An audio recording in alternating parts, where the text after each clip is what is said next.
The north is cold and full of whispers. What if Jon Snow and Daenerys Targaryen grew up together? What if the last dragon and the hidden prince were raised side by side? What if ice and fire learned to walk together before they learned to rule? The Tower of Joy stands in the Red Mountains of Dorne, isolated and ancient. Ned Stark climbs those stairs with his companions, finds his sister Lyanna dying in a bed soaked with her own blood. She has just given birth. A son, dark hair and gray eyes, Rhaegar's son, the prince that was promised made real in flesh and blood. Lyanna is dying from childbed fever, the infection spreading. No maester can save her now. She makes Ned promise. Promise me, Ned. Protect him. Keep him safe. Robert will kill him if he knows. Promise me. Ned promises because what else can he do? His sister is dying. The baby is innocent. But as Lyanna takes her last breath, Ned faces an impossible problem. How does he keep this promise? Robert Baratheon hates Targaryens with volcanic passion. Had Rhaegar's other children murdered during the sack of King's Landing. Elia and her babies dead. Their heads smashed against walls. Robert approved. Thank Tywin for it. If Robert learns of this child, this last son of Rhaegar, he will demand death. No amount of friendship will save the baby. In the original timeline, Ned takes the baby to Winterfell, claims him as his own bastard. Jon Snow, raised alongside his true-born children, hidden in plain sight through the stain on Ned's honor. But in this timeline, Ned makes a different calculation. Winterfell is not safe enough. Robert will visit eventually, might see Targaryen features, might ask questions. The risk is too great. He needs another solution. Needs to hide the child somewhere Robert will never look. Somewhere across the sea where Robert's wrath cannot reach. Across the narrow sea, Daenerys Targaryen is born on Dragonstone during a massive storm. Her mother Rhaella dies in childbirth. The Mad King's wife. The last of the Targaryen women. Daenerys and her brother Viserys are smuggled off Dragonstone before Robert's forces arrive. Taken to the Free Cities by loyalists. Willem Darry, a loyal knight, protects them. Takes them to Braavos first. Then to a house with a red door in some city Daenerys will barely remember. They have nothing. No money, no power. Just their names and their blood and the tattered remains of a dynasty. Ned learns of this through his network of contacts.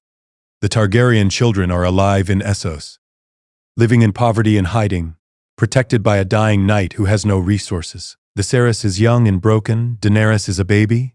They need help, they need protection. And Ned needs a place to hide Jon where no one will think to look. The solution becomes obvious.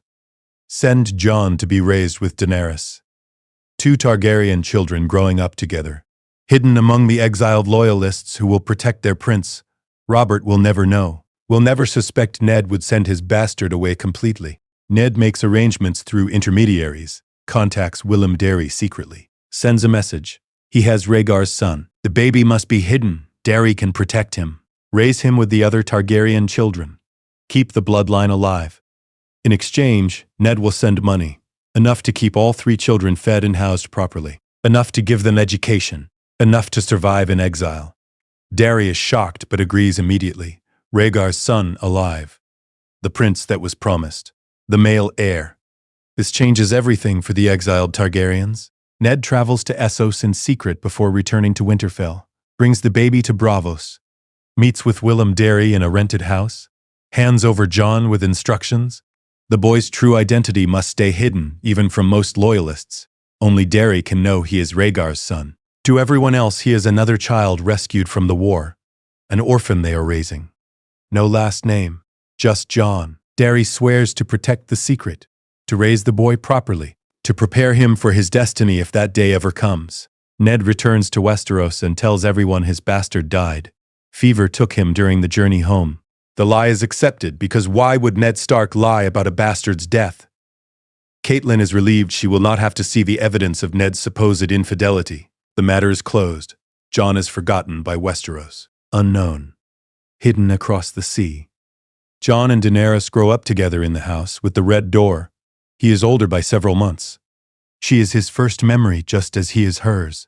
They are raised as siblings by Willem Darry and the few remaining servants. Darry tells them they are cousins, that Jon's parents died in the war. that they are the last of the Targaryens, that they must protect each other. The children accept this completely. They have no other family, no other world, just each other and the old knight who cares for them. Viserys is 8 years older than Jon, 9 years older than Daenerys. He remembers Westeros, remembers the Red Keep, remembers being a prince with servants and power. The exile has broken something in him. He is bitter and angry and increasingly unstable. He calls himself the rightful king, calls Daenerys his heir, but he is suspicious of Jon, this boy who appeared from nowhere, this supposed cousin who might threaten his claim. Darry keeps them separated as much as possible. Viserys cannot hurt Jon if they are not together. The early years are happy despite the poverty and exile. Jon and Daenerys play together constantly. He is protective of her. She follows him everywhere. They explore the city together, learn languages together, share everything. Darry teaches them to read and write, teaches them history of their family, about Aegon the Conqueror, about dragons and destiny, about the Iron Throne that is their birthright. Jon absorbs this but feels disconnected from it. He has no memory of Westeros, no connection to a throne across the sea. Daenerys feels the same. They are children. The throne is abstract. Each other is real. When Jon is 6 and Daenerys is 5, Willem Darry dies. The old knight who protected them is gone. The servants steal what little remains and flee. The house is lost. Viserys, now 14, must care for his siblings alone. He is unprepared and resentful. He has to beg for food, beg for shelter, drag 2 children through city after city looking for patrons who might help them. The golden age of their childhood ends. The wandering begins.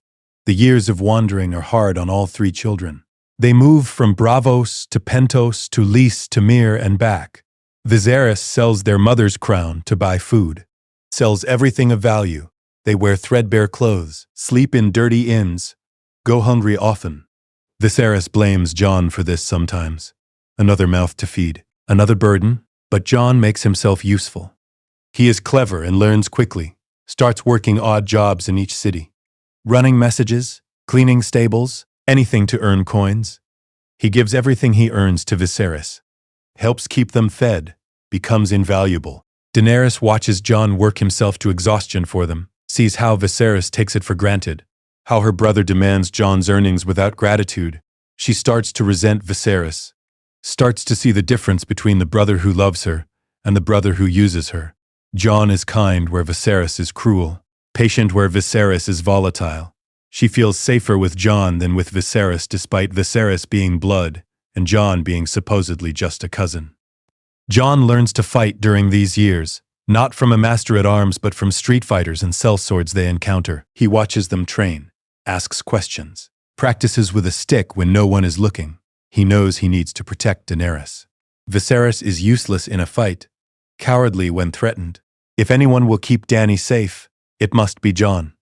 So he learns. He gets beaten, gets bruised, keeps practicing. By the time he is 10, he can handle a sword adequately. By 12, he is better than most men. Daenerys learns different lessons. She learns to be invisible, to stay quiet when Viserys is angry, to manage his moods, to prevent his rages. She becomes skilled at reading people, at understanding what they want, at making herself useful to potential patrons. She is beautiful even as a child. Want to help her. She uses this without fully understanding she is using it. Charm becomes survival. When Jon is 13 and Daenerys is 12, they end up in Pentos again. Viserys has found a patron, Illyrio Mopatis, the wealthy magistrate. Illyrio offers them a mansion to live in, fine clothes, proper food, education. In exchange for nothing apparent. Viserys is suspicious but desperate. They accept, move into Illyrio's mansion, live in luxury for the first time since Willem Darry died. Illyrio watches Jon and Daenerys carefully. He was told there were 2 Targaryen children, Viserys and Daenerys. But there are 3. Who is this boy? Viserys explains that Jon is a cousin. Orphaned during the rebellion, they took him in. Illyrio investigates quietly, discovers the truth through his network. Jon is Rhaegar's son, the male heir. The rightful king if Targaryen legitimacy matters. This changes Illyrio's plans completely. The original plan was marrying Daenerys to Khal Drogo, using the Dothraki to invade Westeros, putting Viserys on the throne. But Viserys is weak and mad, a terrible choice for king. Jon is unknown but shows promise. Intelligent, hardworking, brave, protective of his family. Maybe Jon is the better investment. Illyrio discusses this with Varys through secret letters. They revise their plans. They will reveal Jon's identity eventually. But first, let the children grow. Let them develop. See what they become. Jon receives proper education for the first time at Illyrio's mansion. Tutors in history and politics. Training with sellsword teachers. He excels at both. Absorbs knowledge desperately. He knows this luxury cannot last. Knows they're being bought somehow. Knows there will be a price. He prepares himself for whatever comes. Becomes as capable as possible. Becomes strong enough to protect Daenerys from whatever Illyrio wants. Daenerys blooms in Illyrio's house. She is educated in languages and culture, learns to read and write properly, discovers she is brilliant when given the chance to learn. She and Jon study together constantly, compete over who can master lessons faster. It is playful but intense. They push each other. He is stronger and better at combat. She is smarter and better at languages. Together, they are formidable. Their relationship deepens during these years. They are not siblings by blood, but they are closer than most siblings. They share everything. Secrets and fears and dreams. Jon tells her he does not care about the Iron Throne, that he just wants her to be safe and happy, that thrones are not worth dying for. Daenerys tells him she dreams of home, of a house with a red door, of somewhere they can stay forever without running. They promise each other they will find that home somehow. Together. Viserys sees how close they are and hates it. He should be Daenerys' closest connection. He is her brother, her king, but she looks at Jon with love she never shows Viserys. Trusts Jon in ways she does not trust him. Viserys starts to see Jon as a threat, as competition, as someone who might steal his crown and his sister both. The resentment grows into something darker. When Jon is 15 and Daenerys is 14, Illyrio makes his move. He has arranged a marriage for Daenerys to Khal Drogo, the most powerful Khal of the Dothraki.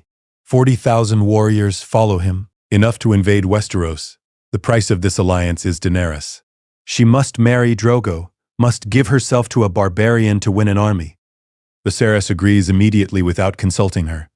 This is what she is for, buying him his throne. Daenerys is terrified. She does not want to marry a stranger, does not want to leave Jon, does not want to be sold like a broodmare, but she has no choice. Viserys will beat her if she refuses, will hurt her in ways he has hurt her before. She looks to Jon for rescue. Jon wants to refuse, wants to take her and run, but where would they go?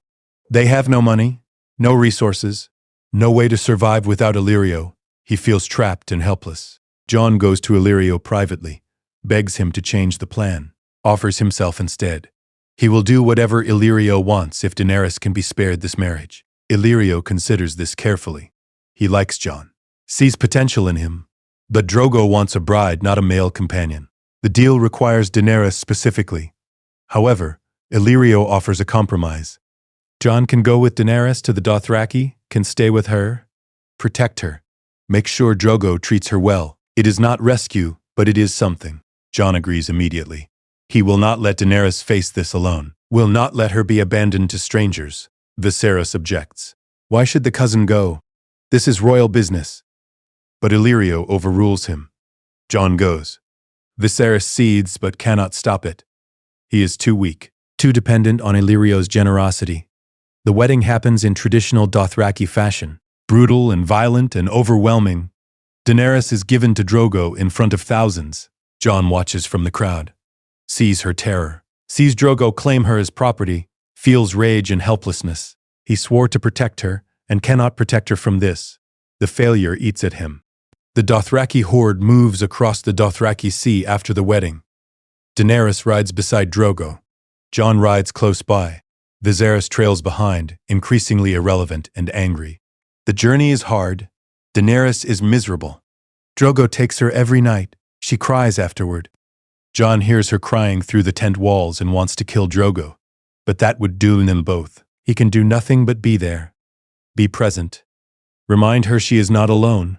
Daenerys receives dragon eggs as wedding gifts. 3 fossilized eggs, beautiful and ancient. She keeps them close, shows them to Jon.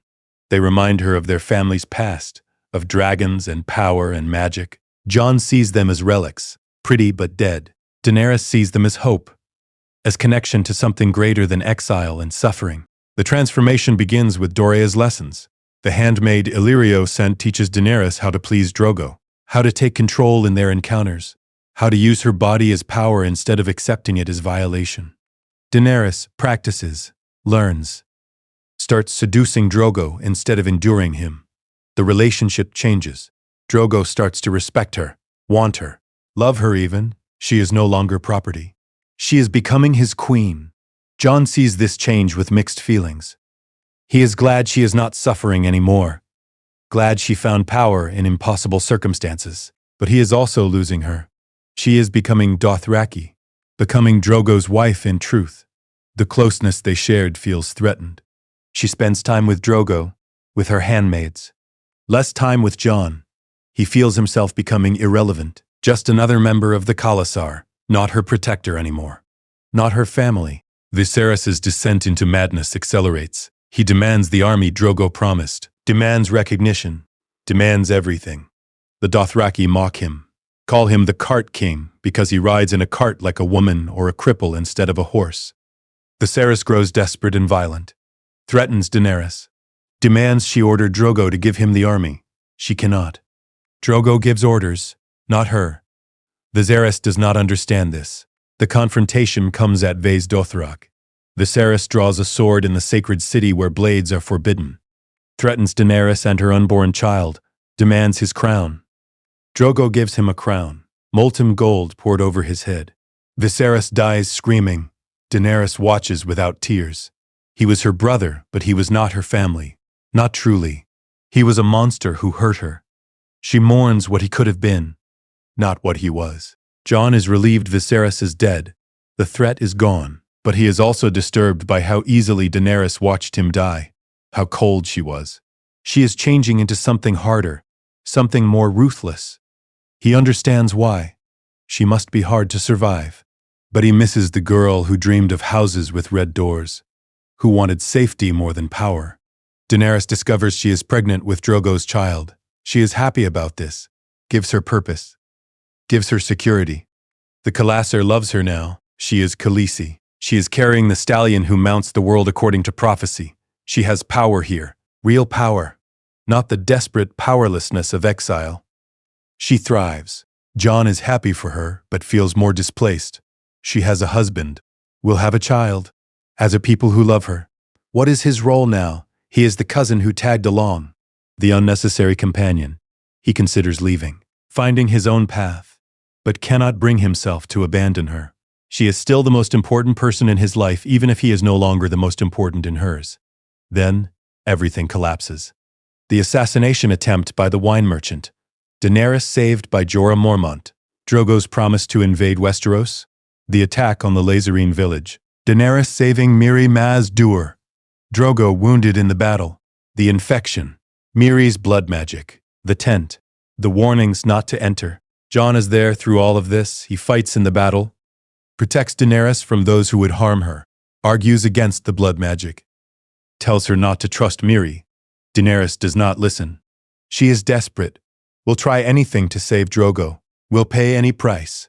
Jon understands desperation, lets her make her choice, stands guard outside the tent while the ritual happens. Drogo survives the ritual but is not alive, a hollow shell, brain dead. The child is born dead and deformed. Daenerys has lost everything. Her husband, her child, her position. The Khalasar abandons her, leaves her with nothing. Only Jorah and a few others stay, and Jon, always Jon. He never considered leaving.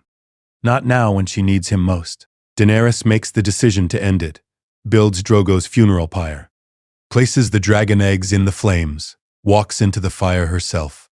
Jon tries to stop her, begs her not to do this. She tells him she knows what she is doing, tells him to trust her, tells him she loves him, then walks into the flames. Jon watches in horror, thinks he is watching her die, thinks he failed to protect her after everything. But Daenerys does not burn. The flames consume the pyre through the night. When dawn comes, she is alive in the ashes, naked and unburnt, and the eggs have hatched. 3 dragons, black Drogon, cream and gold Viserion, green and bronze Rhaegal, living dragons. Magic returned to the world. The Dothraki who stayed kneel. Jorah kneels. Everyone kneels. Daenerys stands among the ashes, holding fire made flesh. Jon stares in shock. She survived. She is alive. She has dragons. Real living dragons. The relics became real. The dead history is living present. He does not kneel immediately, just walks through the ashes to her. Checks that she is truly unhurt. She smiles at him. The first real smile since Drogo fell. Tells him she told him to trust her. He laughs despite everything. Hugs her despite the heat still radiating from her. She is alive. That is all that matters. The dynamic has shifted completely. Daenerys is no longer a scared girl in exile. She is something new. Mother of dragons, unburnt, blessed by whatever gods exist.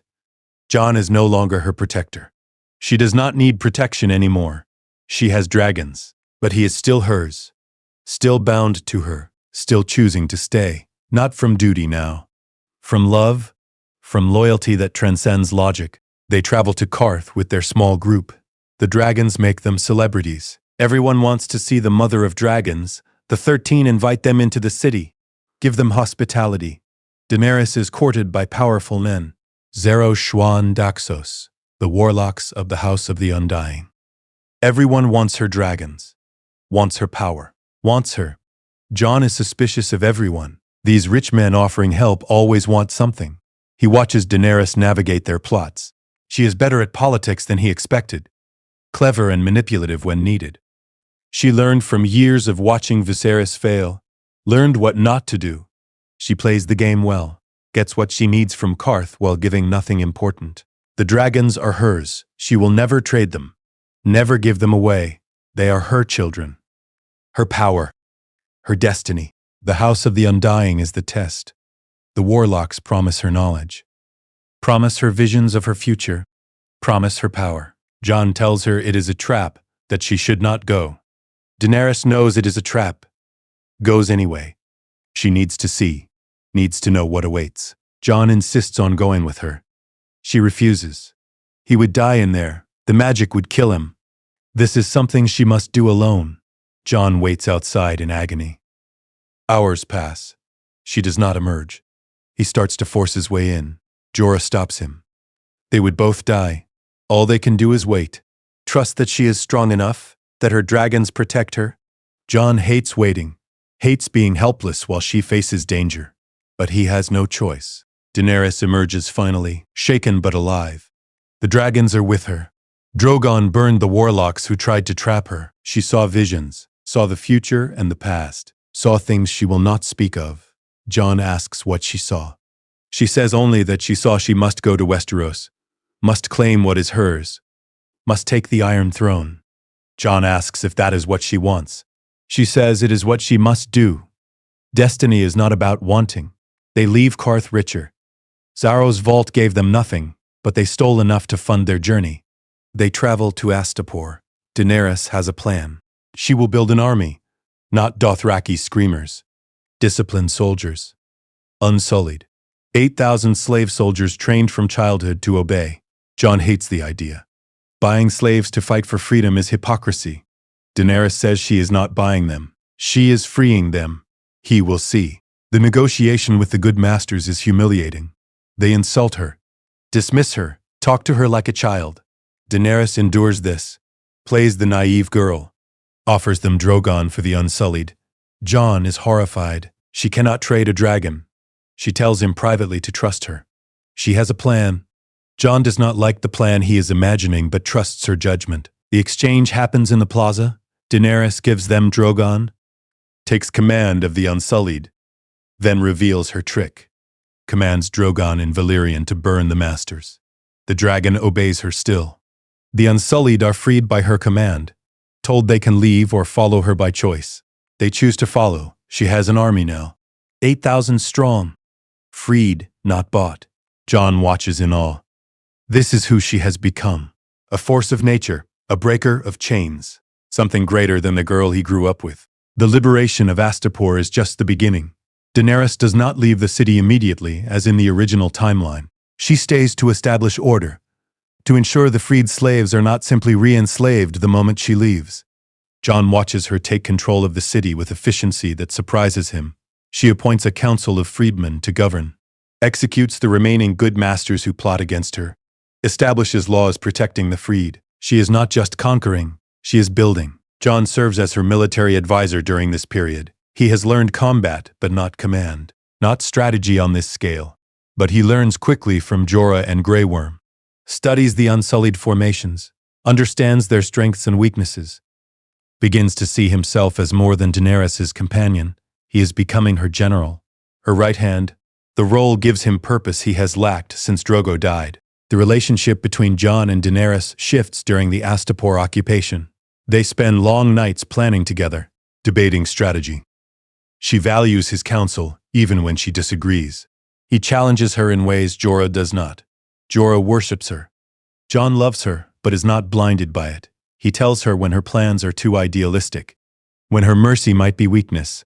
She trusts his honesty because he has never lied to her, not once in their entire lives together. One night, after a particularly difficult day of judgments, Daenerys asks Jon if he thinks she is becoming cruel. She executed 3 men today for plotting to restore slavery, had them burned by her dragons publicly. The executions were necessary, but she saw fear in people's eyes afterward. Fear of her. Jon considers his answer carefully. Tells her that cruelty is doing harm for pleasure. Justice is doing harm when necessary. She did what was necessary. The men would have enslaved thousands if left alive. Their deaths saved more than they killed. But he warns her to watch herself, to make sure she always knows the difference between justice and cruelty. The line is thin. Daenerys values this counsel. Others tell her she is always right, that her actions are always justified. Jon tells her the truth, keeps her grounded, reminds her she is human despite the dragons and the magic. She tells him she does not know what she would do without him. He has been her constant. Her family, the only person who knew her before she was the mother of dragons. He tells her she will never have to find out. He is not going anywhere. The moment hangs between them. Something unspoken. Something that has been building for years without acknowledgement. They are not siblings. Not truly. They were raised together, but there is no blood connection. Jon is Rhaegar's son. Daenerys is Aerys' daughter. They are aunt and nephew, though neither knows this yet. But the feelings growing between them are not familial anymore. Not entirely. They do not act on it. Not yet, but both feel it. News arrives from Yunkai. The Yellow City has heard about Astapor. Fears Daenerys will come for them next. They send ambassadors offering gold to leave them alone. Daenerys refuses the gold, demands they free their slaves. The ambassadors refuse, say slavery is the foundation of their economy. Daenerys tells them she is the foundation of their future funeral pyres if they do not comply. The ambassadors leave. War is inevitable. Jon leads the military planning for Yunkai. He works with Grey Worm and the Unsullied commanders, develops a strategy that minimizes casualties while ensuring victory. The Unsullied will assault the main gates. The Second Sons, a sellsword company they hire, will attack from another direction. The dragons will burn the slave masters if they resist, but they will offer surrender terms first. Always offer mercy before destruction. Daenerys approves the plan. The sellsword companies are a complication. The Second Sons, the Stormcrows, and others are hired by Yunkai to defend them. These are professional fighters, not slaves, but men who fight for gold. Daenerys sends Jon to negotiate with them, to convince them to switch sides or at least stand aside. Jon meets with their captains, makes his case. Daenerys will win. She has dragons, has Unsullied, has destiny. Fighting for Yunkai is fighting on the losing side. Better to join the winning side now. Daario Naharis, captain of the Stormcrows, is intrigued by Jon. Sees a fellow warrior, someone young like himself. He asks Jon why he fights for Daenerys. Jon says because she is family, because she is changing the world, because someone needs to protect her from people like Daario. Daario laughs, says he likes Jon's honesty, asks to meet Daenerys personally. Jon arranges it cautiously. The meeting between Dario and Daenerys is charged with tension. Dario is charming and bold. Offers her the heads of his fellow captains who wanted to fight for Yunkai. Says the Stormcrows are hers now. He saw her dragons. Saw her beauty. Saw her power. He chooses her. Daenerys accepts his service but is wary. Jon is more wary. He does not trust Dario's sudden loyalty. Men like that are loyal only to themselves. Jon's suspicion of Dario creates friction with Daenerys. For the first time, she trusts Dario because he gave her the Stormcrows. Proved his loyalty with action. Jon argues that killing your partners to switch sides proves only that you are a killer and a traitor, not loyalty. Daenerys says Jon is jealous. The accusation stings because it is partially true. Jon does not like how Dario looks at Daenerys. How he flirts, how she smiles at his jokes. But his suspicion is also legitimate tactical concern. They argue about it properly for the first time in years. Raised voices, harsh words. Jon calls her naive about men like Dario. She calls him overprotective and controlling. Both say things they regret. The argument ends with Daenerys dismissing him from her presence. Jon leaves angry. Spends the night questioning everything. His role, his purpose, whether she still needs him. Now that she has armies and dragons and admirers. Jorah finds Jon that night. Tells him that loving Daenerys is painful when she does not love you back the same way. Jon denies he loves her like that. She is family. Jorah smiles sadly. Says he knows what it is to watch her choose others. To be close, but never close enough. Jon realizes Jorah loves Daenerys too. They are both trapped in her orbit, both unable to leave. Both knowing she sees them differently than they see her. The siege of Yunkai is successful. The city surrenders when the dragons fly overhead. The slaves are freed. Daenerys is hailed as Mysa, mother. The freed slaves mob her. Touch her, worship her. Jon watches from nearby. Sees her overwhelmed by their love. Sees her accepting it, becoming it. She is not the girl from the house with the red door anymore. She is the breaker of chains, the mother of freedmen. Something mythical. After Yunkai, they march to Meereen, the great city, the largest of the slave cities. Daenerys is determined to free them all, to break the slave economy completely. Jon supports this but worries about the scale. They have 8,000 unsullied, and some sellswords. Meereen has walls and defenders and resources. This will not be easy. The great masters of Meereen crucify 163 slave children along the road to the city, one child every mile marker. A warning, a threat, a message that they do not fear her. Daenerys rides past each one, sees their suffering. Her face hardens. Jon sees something change in her eyes, rage that is colder than fire. She swears she will answer injustice with justice. Every child will be avenged. The siege of Meereen lasts months. The city is well defended. The walls are high, the defenders are numerous. Daenerys cannot simply burn it with dragons. Too many innocent slaves inside. She needs the city intact, needs the slaves freed, not killed. So they settle into siege, cut off supplies, wait for the city to starve. Jon manages the siege lines, prevents sorties, maintains discipline. It is grinding work, unglamorous, but necessary. During the siege, Jon and Daenerys reconcile from their argument. She apologizes for calling him controlling. He apologizes for questioning her judgment. They admit they cannot afford to be divided, cannot afford to let anyone drive wedges between them. They promise to always be honest with each other, to argue in private but present unity in public, to trust each other above all others. The bond repairs, strengthens even. Dario continues to pursue Daenerys during the siege. He is bold and charming, makes her laugh, offers distraction from the grinding siege. Jon watches this courtship with complicated feelings. He wants Daenerys to be happy, but he does not trust Dario, does not like how casual the sellsword is about violence, how he treats war as a game. Daenerys is drawn to Dario's confidence. His freedom, he represents something she never had. Choice in romance. Agency. Jon focuses on his duties to avoid thinking about Daenerys and Dario. He trains with the Unsullied, improves his skills. Grey Worm becomes something like a friend. They spar together, share meals, discuss tactics. Grey Worm tells Jon he is surprised by him. Most men born to power are useless at actual work. Jon was born to power, but works harder than anyone. Jon says he was not born to power. He was born to nothing and earned everything. Grey Worm respects this. The breakthrough at Meereen comes from the sewers. Jon leads a strike team through the underground passages, unsullied in stormcrows. They infiltrate the city, open the gates from inside. The army pours in. The great masters try to fight, but their slaves refuse to defend them. The slaves rise up, join Daenerys' forces. The city falls in a day of brutal fighting.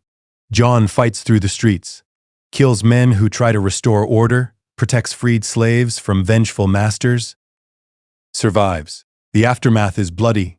The great masters who surrender are brought before Daenerys. She sits in judgment. They beg for mercy. Offer gold. Offer anything. Daenerys thinks of the crucified children, asks Jon for counsel. He tells her honestly that mercy might be wise, that you cannot rule a city if you kill everyone who knows how to run it, that justice is important but so is practicality.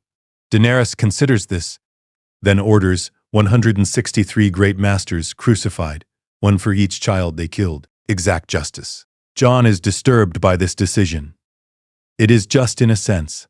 Perfect symmetry. But it is also cruel. Collective punishment. Some of the men crucified opposed killing the children. Some were not even in Meereen when it happened. Daenerys says they benefited from slavery. They are all guilty. Jon does not argue publicly, but privately he tells her he thinks she made a mistake, that vengeance is not the same as justice. She tells him coldly that he does not understand. He was never a slave, never powerless. She was. She knows what these men deserve. The conversation creates distance between them. Jon realizes Daenerys has hardened in ways that trouble him. The girl who cried after Viserys died is gone. This woman burns her enemies without hesitation, crucifies them, uses her power absolutely. He understands why. She was powerless for so long. Now she has power and wields it decisively. But power without restraint is dangerous. He worries about who she is becoming. Daenerys declares herself Queen of Meereen, will rule the city, will stay until she has built something lasting. Will not abandon the freed slaves to chaos. This is the right decision morally. Jon agrees with it, but it traps them in Meereen. They came to conquer the slave cities. That is done. Now they should go to Westeros, claim the Iron Throne. But Daenerys cannot leave. Not yet. Not until Meereen is stable. So they stay. The sons of the Harpy begin their resistance. Former slaves and masters who want the old order restored. They wear golden masks and kill freedmen at night. Murder unsullied in alleys. Create terror. Daenerys responds with force. Patrols. Arrests. Executions. But the killings continue. The city is hostile, ungovernable. Jon helps organize the defense, but it is impossible to stop every attack. The enemy is everywhere and nowhere. Daenerys takes Daario as her lover during this period. It is open, public. She wants comfort, wants someone who makes her feel desired rather than worshipped. Daario provides that. Jon learns of this and feels the loss acutely. Not because he believed she was his, but because it confirms she is not. She is choosing her own path, her own partners. He is family, important, but not that important. Jon buries himself in work, manages the city guard, investigates the Harpy attacks, becomes essential to the city's function. Daenerys relies on him for everything practical. Daario is romance. Jorah is loyalty. Barristan Selmy, who joined them, is honor. But Jon is the one who makes things work, who solves problems, who keeps the city functioning despite the resistance. His value is proven daily even if his role is not what he wants. Barristan Selmy's arrival changed things. The legendary knight who served the Targaryens, who knew Rhaegar personally, who swears himself to Daenerys. He becomes her advisor on Westerosi politics, on how to win the throne. He also becomes Jon's teacher in swordcraft. The old knight sees potential in Jon, trains him properly. Jon improves dramatically under Barristan's instruction, becomes genuinely skilled, a warrior worth respect. Barristan asks Jon about his parentage one day, says he looks familiar, asks who his parents were. Jon says he does not know. He was orphaned in the war, raised with Daenerys and Viserys. Barristan accepts this but seems thoughtful. He watches Jon more carefully after that, studies his features, his mannerisms, sees something that troubles him. The relationship between Jon and Tyrion Lannister begins when Tyrion arrives in Meereen. He escaped Westeros after killing Tywin, traveled east, heard about the Mother of Dragons, came to offer his services. Daenerys is suspicious. Why should she trust a Lannister? Tyrion says because he is useful, because he understands Westeros, because he has nothing left but his mind and offers it to her. Jon is present at this meeting. He and Tyrion form immediate rapport. Both are outsiders.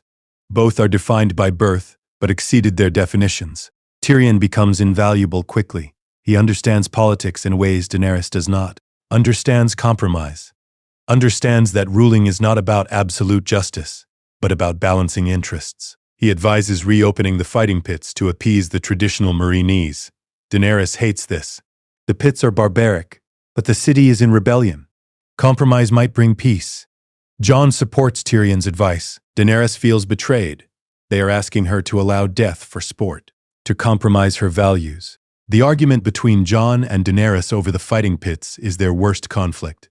Jon says that ruling means making choices you hate, that you cannot impose your values completely on a foreign culture, that some compromise is necessary. Daenerys says that slavery and the pits are wrong absolutely, that there is no compromise with wrong. Jon says wrong is subjective across cultures. She says wrong is wrong. They are at an impasse. Suggests reopening the pits, but only for free men. No slaves.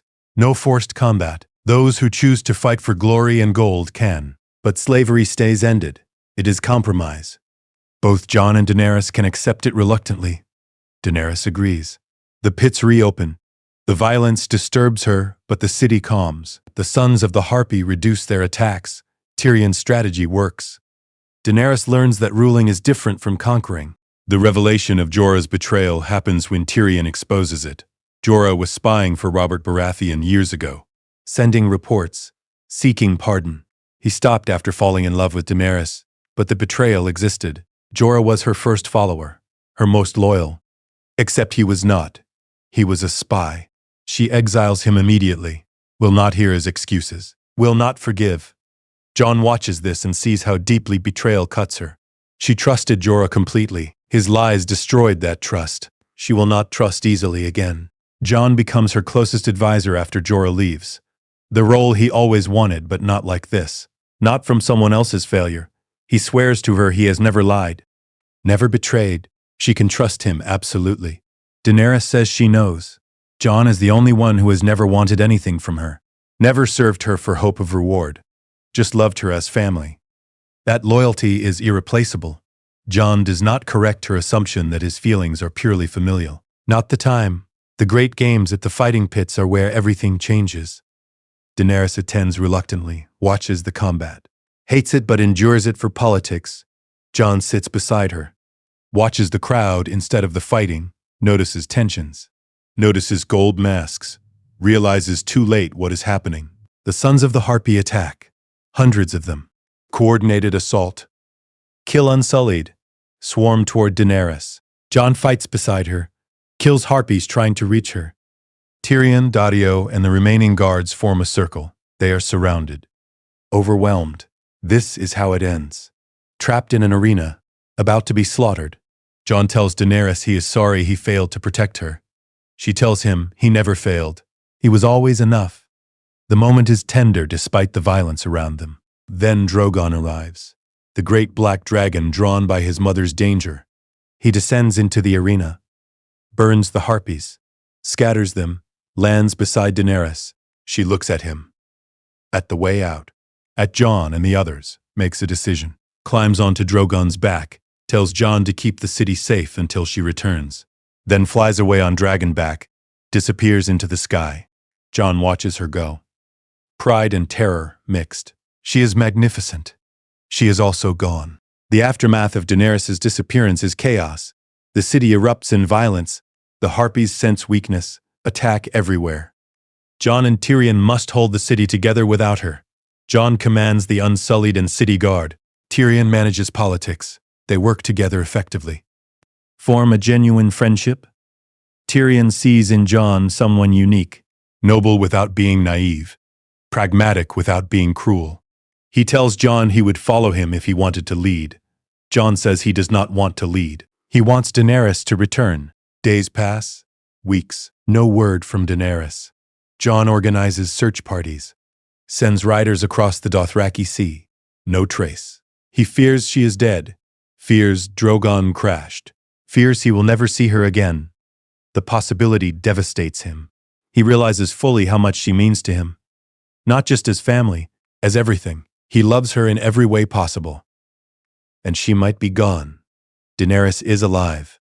She crashed in the Dothraki Sea, was captured by Kalamoro's Khalasar, taken to Vaes Dothrak to live among the widows of dead Khals as custom demands. She is a prisoner, powerless, back to nothing like after Drogo died. But she is not the same girl. She has dragons, has conquered cities, has become something more than any widow. She plans her escape, plans to take control. The Dothraki do not know who they captured. Jon learns Daenerys is alive when Dothraki riders come to Meereen.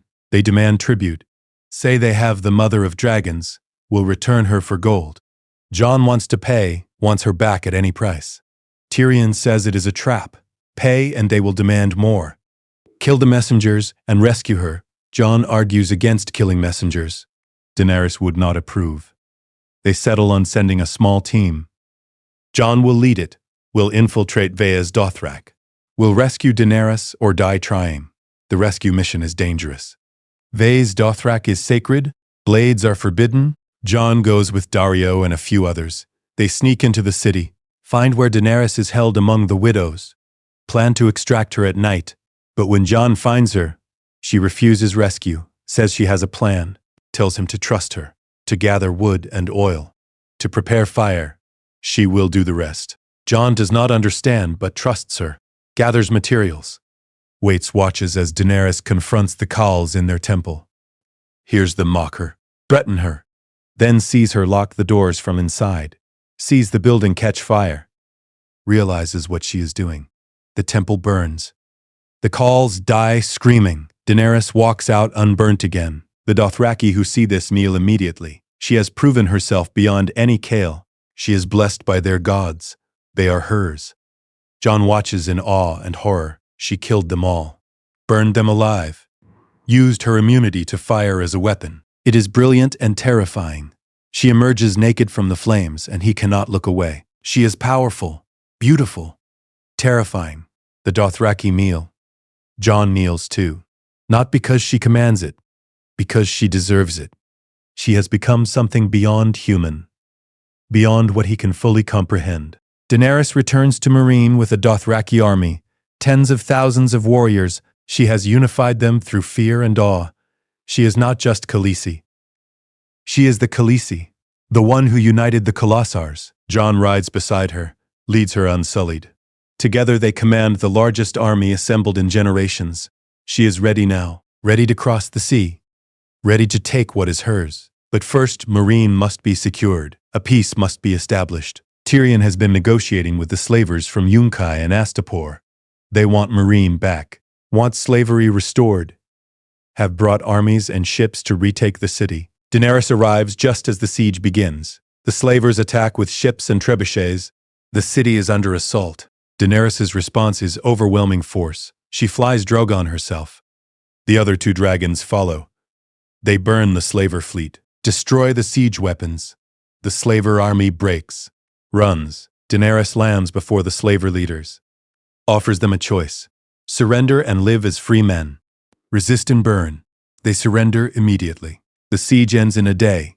Her power is absolute. Jon watches her negotiate the peace. She is ruthless but fair, demands reparations, demands the slavers free all their slaves immediately, demands hostages to ensure compliance, but allows the former masters to live if they comply. It is harsh but not genocidal. She has learned some restraint, some pragmatism, Tyrion's influence perhaps, or just maturity.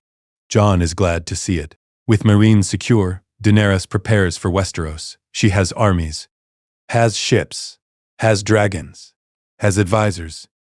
Everything is ready. Jon should be excited. They are finally going to the land she has dreamed of since childhood. The Iron Throne is within reach. but he feels dread. Westeros means war, means death, means Daenerys will be in constant danger. He has kept her alive this long. Can he keep her alive through a war for the Iron Throne? The night before they sail, Daenerys finds Jon alone on the walls, asks what he is thinking. He tells her honestly. He is afraid of losing her, afraid she will die trying to win a throne, afraid all of this has been building toward tragedy. Daenerys tells him she is afraid too, but fear does not matter. She has to do this, has to try. It is her destiny, her purpose. Everything she has survived was preparing her for this. Jon asks if she truly believes in destiny. If she believes it is fated, she will sit the Iron Throne. Daenerys says she does not know, but she knows she must try. And she knows Jon will be with her. He always has been. Jon confirms this. He will follow her anywhere, do anything she needs. She is his family, his queen, his purpose. Daenerys looks at him for a long moment. Something passes between them. Something unspoken but powerful. She almost says something. Changes her mind. Thanks him instead. Tells him she could not do this without him. The fleet sails for Westeros with the dawn. Hundreds of ships carrying Dothraki screamers, unsullied soldiers, sellswords, and freedmen. 3 dragons fly overhead. Daenerys Targaryen sails west to claim her throne. Jon Snow, who she still believes is her cousin, sails beside her. Neither knows the truth of his parentage yet. Neither knows they are aunt and nephew. Neither knows that everything they feel for each other is about to be tested by revelation and war and the weight of destiny. But they sail together. That is what matters. Whatever comes, they will face it together. As they always have, as they always will. The Game of Thrones awaits. Westeros awaits. The future awaits. And they sail toward it with hope and fear and dragons at their backs. The crossing to Westeros takes weeks. The fleet is massive and slow. Hundreds of ships carrying tens of thousands of soldiers and their supplies across the narrow sea. Daenerys spends her time planning with her advisors. Tyrion lays out the political landscape, the great houses and their allegiances.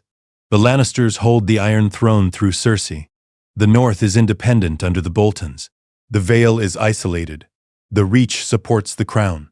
The Stormlands are divided. Dorne hates the Lannisters, but has not committed to anyone. Every region is complicated. Jon listens to these discussions and feels out of his depth. He understands combat and city management, but the intricate politics of Westerosi nobility is foreign. He was raised in exile, has no connection to these houses and their ancient grudges. Daenerys is the same. She knows the names from history lessons but has never met these people, never walked these lands. They are invading a country neither of them truly knows. Tyrion becomes essential during these planning sessions.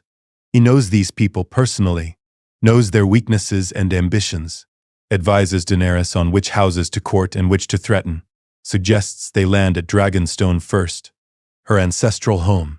Establish a base before making demands. Daenerys agrees. Dragonstone is symbolically important, the seat of Aegon the Conqueror before he took Westeros, where she was born during the storm. It feels right to begin there. The ships arrive at Dragonstone to find it abandoned. Stannis Baratheon held it, but he is dead. Killed in the north during his failed campaign, the castle stands empty, ancient and imposing, carved from volcanic rock into dragon shapes. Daenerys walks through the halls with wonder. This is her home even though she has no memory of it. She was born here and taken away immediately. Now she returns as a conqueror with armies and dragons. The circle is closing. Jon explores the castle with her, the throne room with its carved dragons, the chamber of the painted table with the map of Westeros inlaid, the towers and walls and courtyards. It is a fortress, defensible and strategic, perfect as a base of operations. They claim it without a fight. The first piece of Westeros is theirs. Daenerys plants her standard from the highest tower. The 3-headed dragon flies over Dragonstone. The Targaryens have returned. The first act is sending messages. Ravens fly to every great house in Westeros. Daenerys Targaryen has returned. She is the rightful queen. She has dragons and armies. Bend the knee or face fire and blood. The messages are bold, uncompromising, demanding. Tyrion worries they are too harsh, that they will drive potential allies into Cersei's arms. Daenerys says she is not here to beg. She is here to take what is hers.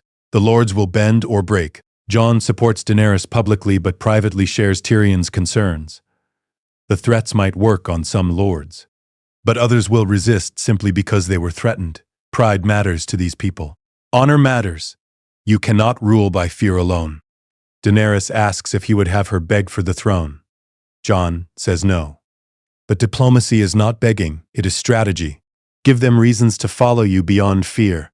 Show them what you offer, not just what you will take. The responses to the ravens come slowly.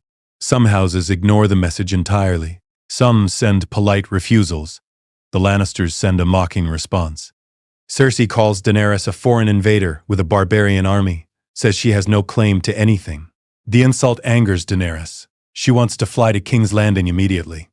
Burn the Red Keep. Take the throne by force. Tyrion argues against this desperately. Thousands of innocents live in King's Landing. You cannot burn the city you want to rule. She will be Queen of Ashes. Jon supports Tyrion in this, says that burning King's Landing proves Cersei right. Makes Daenerys look like a mad Targaryen, like her father who burned people alive. Daenerys is stung by the comparison to Aerys. She is nothing like the Mad King. She is just. She breaks chains. She frees people.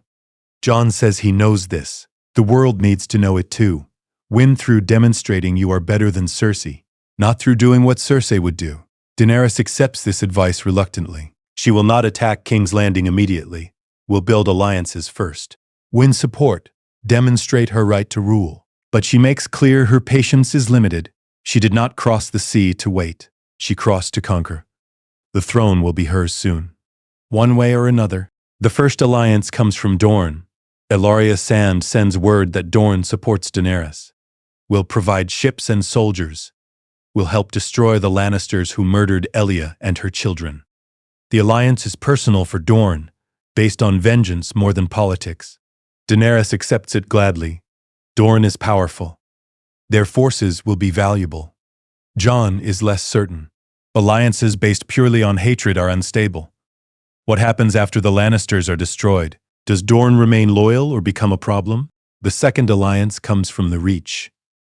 Olenna Tyrell contacts them secretly. She has fled King's Landing after Cersei destroyed the Great Sept with wildfire. Margaery died in that inferno. Most of the Tyrells died. Olenna is the last of her house and wants revenge. She offers the Reach's armies and resources to Daenerys. In exchange, she wants Cersei dead, wants the Lannisters destroyed utterly. Daenerys agrees immediately. The Reach is the wealthiest and most populous region. This alliance changes everything. With Dorne and the Reach, Daenerys has overwhelming force. She can march on King's Landing, can take the city, can win the war quickly. Tyrion develops a strategy. The Dornish and Tyrell armies will march on King's Landing from the south, blockade the city, cut off supplies, force surrender without burning it. Meanwhile, Daenerys will focus on securing the rest of the kingdoms, show strength, build legitimacy, then take King's Landing when it is isolated and starving. Jon leads the military implementation. He works with Grey Worm and the Unsullied, organizes the Dothraki, coordinates with the Dornish and Tyrell commanders. It is complex logistics, moving thousands of soldiers across unfamiliar territory, supplying them, maintaining discipline. Jon discovers he has talent for this. The skills he learned managing Meereen translate.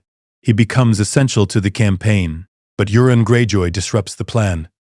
The mad pirate king has allied with Cersei, built a massive fleet. He attacks the ships carrying the Dornish forces, destroys much of the fleet, captures Ellaria Sand and her daughters, takes them to Cersei as gifts.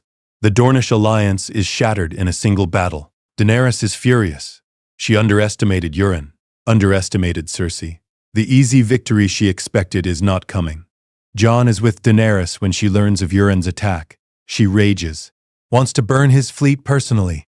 Jon tells her that is what Euron wants. He is trying to draw her out, trying to make her act rashly. She needs to be smarter than him. Daenerys asks how she is supposed to be smart when her allies are being destroyed. Jon says by not making it worse, by adapting, by learning, by being better than her enemies expect. The setback forces Daenerys to reconsider her approach. Tyrion suggests they need more allies in Westeros, need houses that will support her for reasons beyond fear or vengeance. Houses that will follow her because they believe in her. Jon agrees, suggests the North. They meet the North. Tyrion explains the North is complicated. They declared independence under Robb Stark, were betrayed at the Red Wedding. The Boltons held Winterfell for the Lannisters, but were recently defeated. Jon Snow, Ned Stark's bastard, was declared king in the North. Daenerys is confused. Jon Snow? The name is identical to the Jon she grew up with, Tyrion explains. Ned Stark's bastard son. Fought the wildlings. Became Lord Commander of the Night's Watch. Was murdered by his own men. Was resurrected somehow. Retook Winterfell from the Boltons with Sansa Stark. Was declared king in the North by the Northern Lords. He is a warrior and a leader, but he is a bastard with no legitimate claim to anything. Jon, who has been silent during this discussion, feels something strange. Ned Stark's bastard, the man he was supposed to be. The life he would have lived if Ned had kept him. It is unsettling. This other Jon Snow is a king, a hero. Everything Jon could have been in another life. He asks Tyrion what this Jon Snow is like. Tyrion admits he has never met him, but reports say he is honorable like Ned Stark, respected by his men, not particularly ambitious but forced into leadership. Daenerys decides to summon Jon Snow to Dragonstone. If he is king in the North, she needs him to bend the knee. The North is essential strategically, controls half the continent. She sends a raven, a summons, not an invitation. Jon Snow must come to Dragonstone and swear fealty to his rightful queen. Jon, Daenerys' Jon, feels strange about this. Meeting the man he could have been. Seeing the path not taken. When Jon Snow of Winterfell arrives at Dragonstone, the meeting is surreal for everyone. Two men named Jon, both connected to the Targaryens, though neither knows it yet. Jon Snow is everything Jon Lannister is not. Northern accent, furs and leather. A direwolf at his side. Serious and grave, he looks exhausted, burdened. He barely glances at Jon Lannister, focuses entirely on Daenerys. Jon Snow brings a message. The dead are coming. The White Walkers are real. The army of the dead is marching south. The wars for the Iron Throne do not matter. Everyone will die if they do not unite against the real enemy. Daenerys is skeptical. She has heard stories about the White Walkers. Children's tales. Jon Snow insists they are real. He has fought them. His men have died fighting them. He needs her help, needs her armies and dragons. Daenerys says she will help him after he bends the knee. She is the rightful queen. He is a king in rebellion. Bend the knee and she will fight his war. Jon Snow refuses. The North has sworn him their loyalty. He cannot give away their independence. Daenerys says, then she cannot help him. They are at an impasse. Tyrion tries to mediate. Jon Lannister watches this negotiation with fascination. Jon Snow is stubborn but honorable. Daenerys is rigid but fair. Both are right in their way.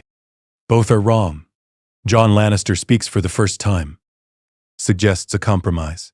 Daenerys helps fight the dead without Jon Snow bending the knee. Proves herself to the North through action. After the dead are defeated, they revisit the question of loyalty. Jon Snow looks at him properly for the first time. Asks who he is. Jon Lannister introduces himself. Jon, Daenerys' cousin, her advisor and general. Jon Snow is surprised. Another Jon. The coincidence is strange. Daenerys considers Jon Lannister's suggestion. Asks what Jon Snow offers in return for her help. Jon Snow offers dragonglass. Dragonstone has mountains of it. The only substance that kills White Walkers besides Valyrian steel. He needs to mine it. Needs to arm his forces. Daenerys grants him permission. He can mine the dragonglass. She will consider helping with the dead, but she makes no promises. Not until she sees proof these White Walkers exist. Jon Snow begins mining the dragonglass. He and his companions, Davos Seaworth and others, work alongside volunteers. Jon Lannister helps coordinate the labor, works alongside Jon Snow for days. They talk during the work. About the North. About the Night's Watch. About the dead. Jon Lannister asks what it was like being Ned Stark's son. Jon Snow says he was not Ned's son. He was Ned's bastard. It was lonely. He was always outside. Always separate. Never truly belonging. Jon Lannister understands this feeling. Says he felt the same growing up in exile. Never truly belonging anywhere. Always in motion. Never home. Jon Snow asks about his life. Jon Lannister shares some stories. Growing up with Daenerys, the wandering years, Astapor and Yunkai and Meereen. Jon Snow listens. Says it sounds hard, Jon Lannister agrees. Says but worth it. Daenerys is worth everything. Jon Snow hears something in his tone. Asks if he loves her. Jon Lannister is quiet for a moment. Then admits yes, more than he should.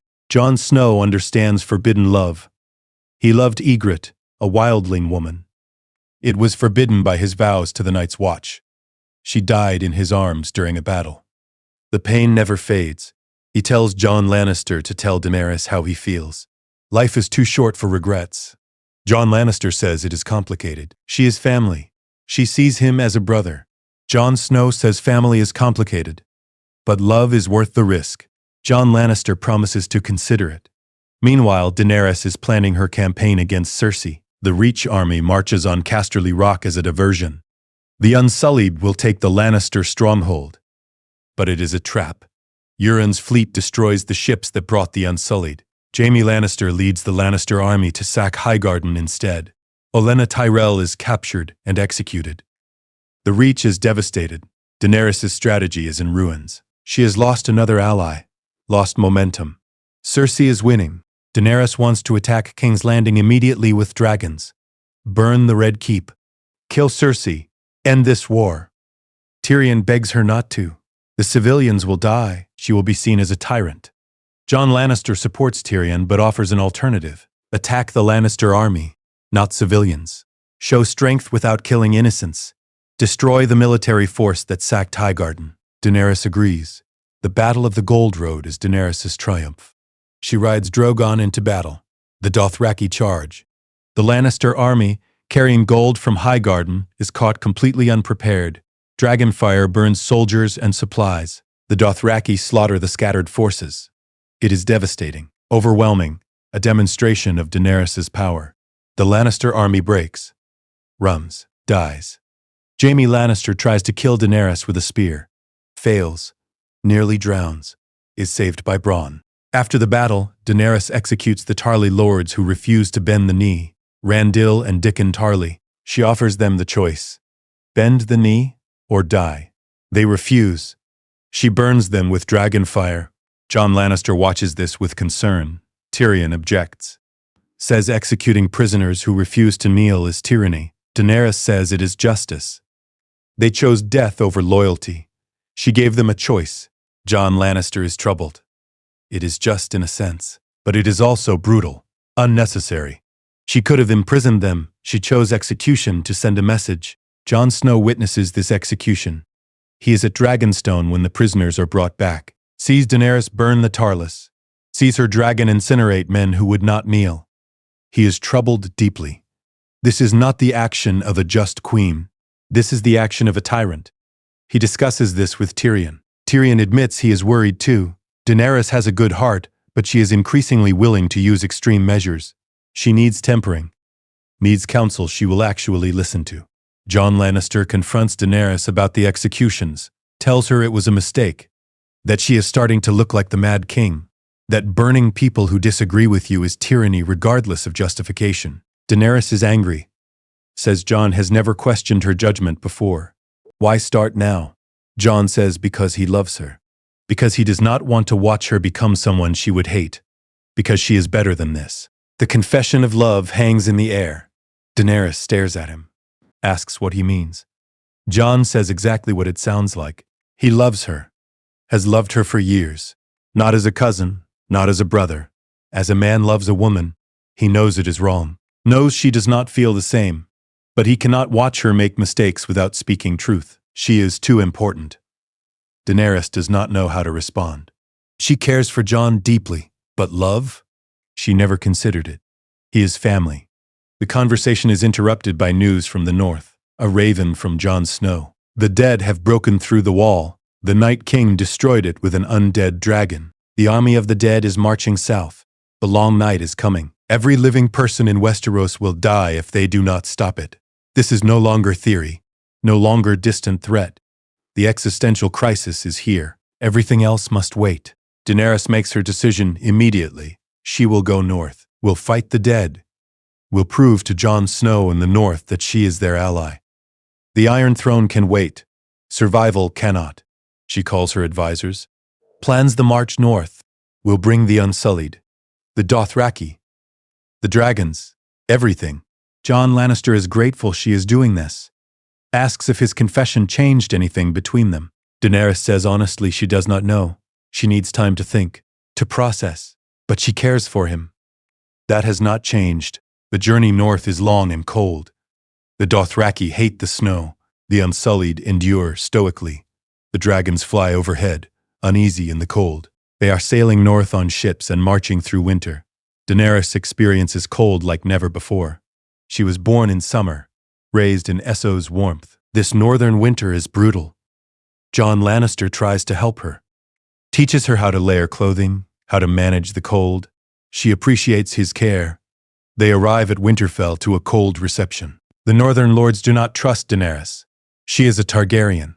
Her father burned Lord Rickard Stark and his son Brandon alive. She has Dothraki savages and dragons. She is foreign and dangerous. They accepted Jon Snow as king. They did not ask for a dragon queen. Sansa Stark is particularly hostile. She is Lady of Winterfell. She does not want southerners here. Does not want dragons. Does not want this foreign queen demanding loyalty. Jon Snow tries to mediate, tells the northern lords that Daenerys is here to help, that she brought armies and dragons to fight the dead, that they need her to survive. The lords are ungrateful. Say they survived before without dragons? Daenerys is offended. She sacrificed her campaign for the throne to come here. Brought everything to help these people, and they treat her with suspicion and contempt. Jon Lannister tells her quietly to ignore them. Northerners are always suspicious. Prove yourself through action. They will come around. The preparations for war consume everyone.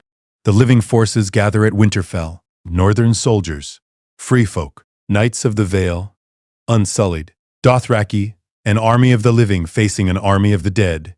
Jon Snow organizes the defense. He has fought the dead before, knows their weaknesses. Dragonglass weapons are distributed. Defenses are prepared, trenches dug, walls reinforced. Everyone who can fight will fight. Everyone else will hide in the crypts. Jon Lannister fights alongside the Unsullied. He is a skilled fighter now. Years of training and battles have made him deadly. He will hold the walls, will kill as many dead as possible. Will protect Daenerys if the walls fall. She will be in the air on Drogon, burning the dead from above. It is the best use of her power, but also the most dangerous. The Night King has an undead dragon, can kill her if she is not careful. The night before the battle, Jon Snow reveals the truth to Jon Lannister and Daenerys. He learned his true parentage from Bran and Samwell Tarly. He is not Ned Stark's bastard. He is Aegon Targaryen, son of Rhaegar Targaryen and Lyanna Stark, the legitimate heir to the Iron Throne. The revelation is devastating to everyone. Daenerys learns her nephew is alive, that she is not the last Targaryen, that her claim is secondary to his. Jon Lannister learns the truth about himself, that he is not Jon Snow. He is Aegon Targaryen. The real Jon Snow is a different person entirely who shares his name and his blood. Daenerys struggles with this information. Jon Snow has a better claim than her. Everything she worked for, everything she sacrificed, the throne she believes is hers by right belongs to someone else, someone who does not even want it. Jon Snow insists he does not want the throne. He never asked for this information. He is happy being Jon Snow. Daenerys asks if he will press his claim. Jon Snow says no, but the information exists. Others will press it for him. The succession is now in question. Jon Lannister is processing his own crisis. He is not who he thought. His entire identity was built on being Jon, Daenerys' cousin, orphan of the rebellion. Now he knows he is Rhaegar's son. Legitimate prince, brother to Jon Snow in a sense, both being Rhaegar's children. Everything he believed about himself is wrong. Daenerys asks how he feels. Jon Lannister says honestly he does not know. He needs time to absorb this. But one thing has not changed. He is still hers, still loyal. His parentage does not change that. The Battle of Winterfell begins at night. The dead come in endless waves. The living fight desperately. The Dothraki charge and are slaughtered in minutes. The trenches are lit. The dead pile against the walls. Jon Lannister fights on the walls, kills whites, protects the defenders. The battle is chaos, fire and death and screaming. The dragons burn the dead by thousands, but it is not enough. The dead are too many. The Night King appears, rides his undead dragon, targets Daenerys in the air. Dragon fights dragon. Blue fire versus red. Daenerys is outmatched. The Night King's dragon is larger, stronger. She is forced to land. Crashes in the snow. The Night King pursues. Walks toward her. Jon Lannister sees this from the walls. Runs to help. Fights through whites. Reaches her just as the Night King arrives. Jon Lannister faces the Night King. He has a Valyrian steel sword, one of the few weapons that can kill White Walkers. He attacks. The Night King blocks effortlessly. They fight. Jon Lannister is skilled, but the Night King is ancient and powerful. Jon is losing, being driven back, about to die. Then Arya Stark appears, leaps from nowhere, stabs the Night King with the Valyrian steel dagger. The Night King shatters. Every White Walker shatters. Every white falls. The army of the dead is destroyed. The living have won. The aftermath is exhaustion and grief. Thousands died. The crypts were breached. More died there, but the living survived. The dead are gone. The existential threat is ended. There is time to breathe, time to mourn, time to consider what comes next. Daenerys thanks Arya personally, thanks Jon Lannister for trying to save her. Thanks everyone who fought. She lost half her forces but saved the world. That has to matter. The political situation reasserts itself during the victory feast. Daenerys is celebrated for her role, but Jon Snow is celebrated more. He is the king in the north who united everyone, who organized the defense, who inspired people to fight. Daenerys sees this, sees that the Northerners love Jon Snow, will follow him over her. Her claim is weaker now. The throne is slipping away because Jon Snow exists and has a better claim. Daenerys asks Jon Snow again to bend the knee, says he owes her this. She saved the North, fought for them, lost half her army. Jon Snow says she fought for the living, not for him. He cannot give away Northern independence for gratitude. Daenerys is frustrated. What more must she do? How many times must she prove herself? Jon Snow says the North has been kneeling to Southern monarchs for centuries. It only brought them suffering. They will not kneel again. Jon Lannister mediates again, suggests an alliance without one side dominating. Daenerys and Jon Snow rule their respective regions, work together against Cersei. After Cersei is defeated, they negotiate a lasting arrangement. Both are reluctant but agree. The alternative is civil war, fighting each other when Cersei still holds King's Landing. That serves no one. The alliance holds for now. The march south begins. The combined forces of Daenerys and Jon Snow head toward King's Landing. The final battle. The throne is within reach. But Daenerys is changing. The losses have hardened her. The lack of love from Westeros has embittered her. She came to save these people. They treat her with suspicion. She gave everything. They give nothing back. Jon Lannister sees her slipping towards something dark, tries to reach her, tries to remind her who she is. But she is listening to her anger now, listening to her frustration. The march south is tense and fractured. The alliance between Daenerys and Jon Snow is barely holding. The northern forces march separately from the southern ones. The Unsullied and Dothraki keep to themselves. The dragons fly overhead, but the northerners fear them more than appreciate them. Jon Lannister rides between the camps trying to maintain cohesion, trying to prevent the alliance from collapsing before they even reach King's Landing.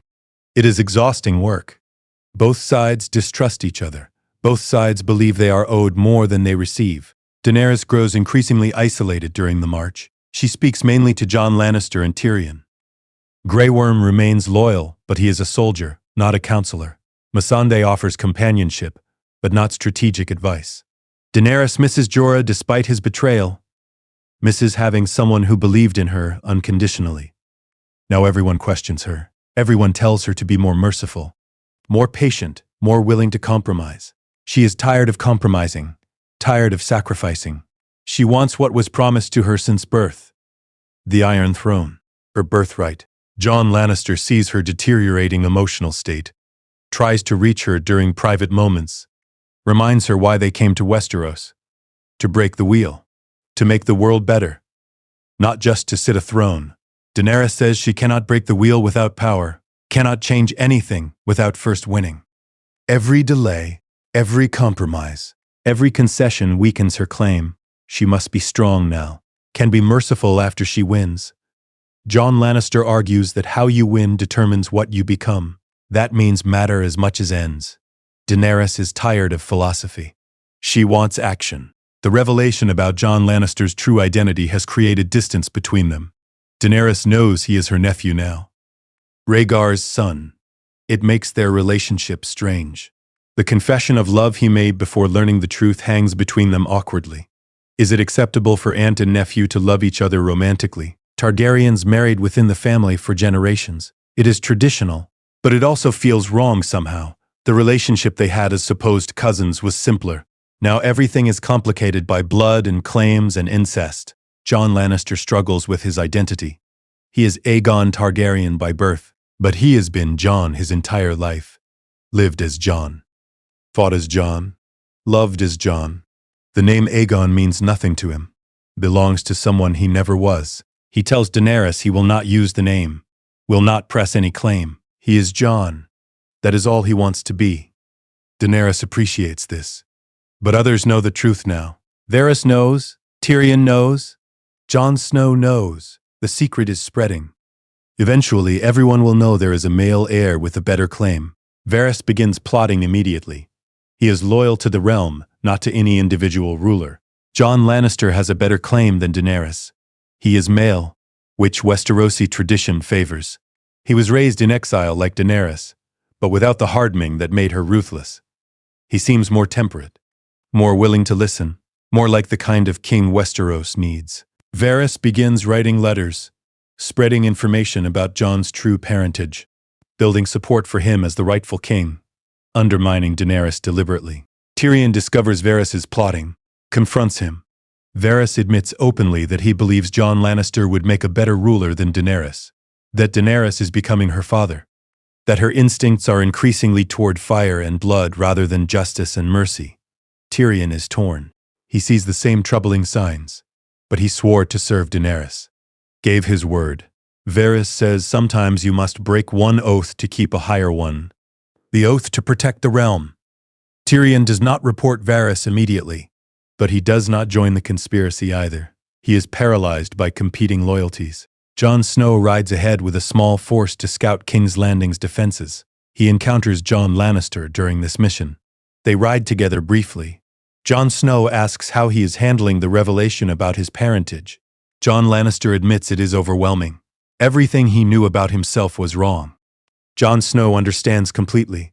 He felt the same when he learned the truth. They share this strange bond. Both are Rhaegar's sons. Both were raised believing they were someone else. Both have their lives upended by truth. Jon Snow tells Jon Lannister that he must decide who he wants to be. The world will try to make him into Aegon Targaryen, will try to put him on the throne whether he wants it or not. He must decide if he will accept that destiny or reject it. Jon Lannister asks what Jon Snow decided. Jon Snow says he tried to reject it, tried to stay Jon Snow of the Night's Watch. But destiny has a way of finding you anyway. He is king in the north despite never wanting a crown, despite giving up his claim. Sometimes you cannot escape what you are meant to be. Jon Lannister says he does not believe in destiny, believes in choice. He chooses Daenerys, chooses to support her claim, not because of blood or prophecy, because she earned it, because she freed slaves and broke chains and tried to make the world better, because he loves her and believes in her vision even when he fears her methods. Jon Snow respects this, says love is worth following, worth fighting for, worth dying for. He knows from experience. They reach King's Landing to find the city heavily defended. Cersei has hired the Golden Company, 20,000 sellswords from Essos. The city walls are reinforced. Scorpions, massive crossbows designed to kill dragons are mounted everywhere. Cersei has prepared for Daenerys, prepared for dragons. She will not surrender easily. The siege will be costly. Tyrion suggests negotiation first. One final attempt to end this without massive bloodshed. Daenerys agrees reluctantly. The parley happens at the gates of King's Landing. Tyrion speaks for Daenerys, offers Cersei terms, surrender the city, Abdicate the throne, take the black, or go into exile. Your life will be spared, your child will be spared. But you must surrender. Cersei refuses with contempt. Says she has the stronger position, has walls and soldiers and defenses. Let Daenerys try to take the city. Thousands will die. The city will burn. The small folk will blame Daenerys for their suffering. Cersei will be remembered as the defender. Daenerys as the foreign destroyer. Cersei has one more cruelty prepared. Brings Missandei onto the walls in chains. Daenerys' closest friend and advisor. Captured when Euron's fleet ambushed their ships during the journey north. Held prisoner all this time. Cersei offers an exchange. Missandei for concessions. For Daenerys to withdraw. Daenerys refuses to negotiate with hostages, demands Missandei's release. Cersei has the mountain behead Missandei instead. Right there on the walls. In front of everyone. Missandei's last word is Dracarys. Burn them all. Then her head falls. Daenerys watches her friend die. Watches Cersei murder someone she loved. The rage that fills her is absolute. Consuming. Beyond reason. She turns and walks back to her camp without a word.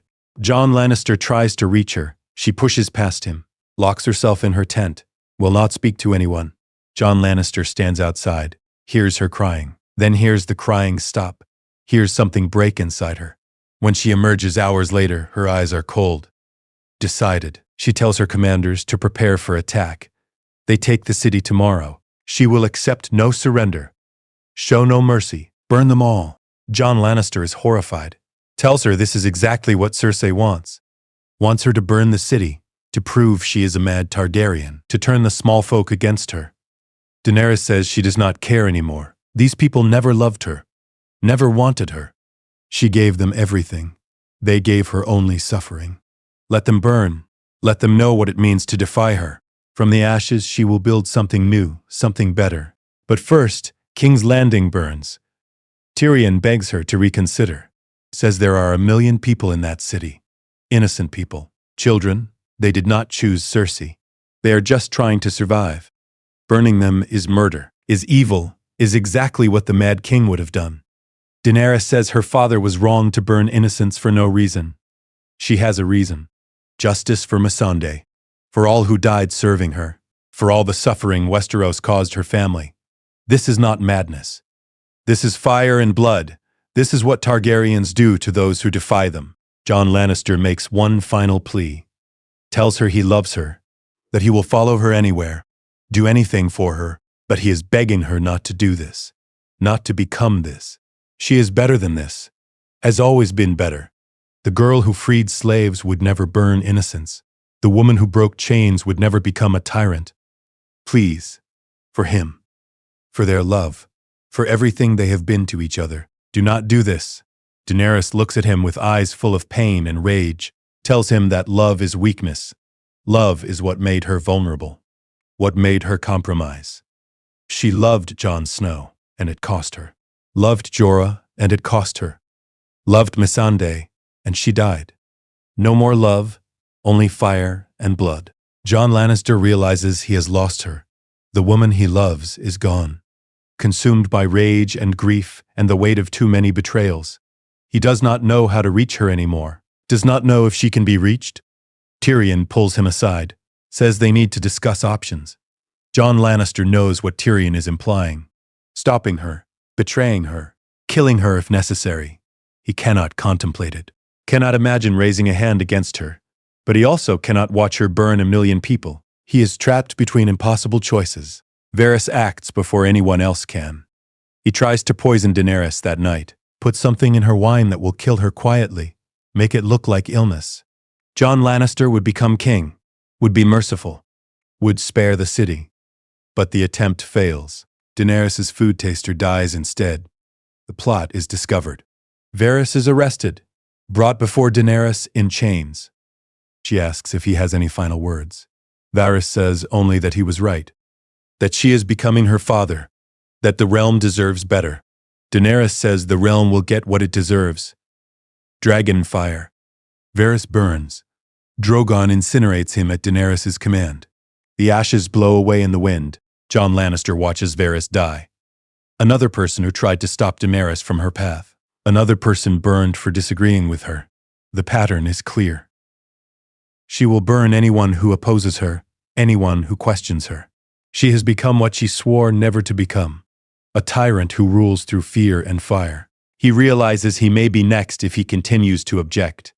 But he cannot stay silent. Cannot enable this, he must try one more time. That night, Jon Lannister goes to Daenerys' tent. She is alone, planning the attack. He asks her to look at him. Really look at him. See him as the person who has loved her since childhood, who has never betrayed her, who has always been honest with her. She looks up. Her eyes are tired. Haunted, he asks her what she sees when she looks at the people of King's Landing. Does she see individuals, families, children, or does she just see enemies, obstacles, people who do not love her enough? Daenerys says she sees people who chose Cersei over her, who hid behind walls while she fought the dead, who took everything and gave nothing. She sees people who would have let her die in Essos and never cared. She is done trying to earn their love, will take their fear instead. Fear is more reliable. Jon Lannister says that if she burns the city, he cannot follow her anymore, cannot love her anymore, cannot be part of what she becomes. She is forcing him to choose between her and his conscience. Daenerys says then choose. She will not change her path for anyone, not even him. Jon Lannister realizes the woman he loved is truly gone. This Daenerys is someone new, someone he does not recognize. He tells her he will always love who she was. The girl who freed slaves, who dreamed of a house with a red door, who wanted to make the world better. But this version of her terrifies him. She tells him to leave if he cannot support her. He leaves, knows he will have to act, have to stop her somehow, but does not know how. The assault on King's Landing begins at dawn. Daenerys rides Drogon. The Unsullied and Dothraki attack the walls. The Golden Company defends. The Scorpions fire at Drogon, but Daenerys has learned from previous battles. She is faster now, more aggressive. Drogon destroys the Scorpions before they can target him effectively, burns the defenders on the walls. The gates fall quickly. The city's defenses collapse. The bells ring. The signal of surrender. King's Landing is capitulating. The war is over. Daenerys has won. Jon Lannister is with the ground forces entering the city. He hears the bells, feels relief. It is over. No massacre necessary. The city surrendered. Cersei lost. He looks up to see Drogon circling, waiting for Daenerys' command to land, to accept the surrender. But Drogon does not land. Daenerys does not accept. Instead, she begins burning. Burns the Red Keep first, but then continues. Burns street after street, house after house. The Unsullied and Dothraki begin slaughtering anyone they encounter. Daenerys is razing the city despite the surrender, despite the war being won. Jon Lannister watches in horror as the massacre unfolds. Innocent people burn, scream, run, die. Children die. Mothers die. Everyone dies. The city is becoming an inferno. Daenerys is burning it all exactly as she threatened. This is not justice, not even revenge. This is genocide. The destruction of a city for the crime of not loving her enough. Jon Lannister cannot process what he is witnessing. The woman he loved, the girl he grew up with, is doing this, is choosing this. Jon Snow finds Jon Lannister in the burning streets. Both are covered in ash. Both are witnesses to atrocity.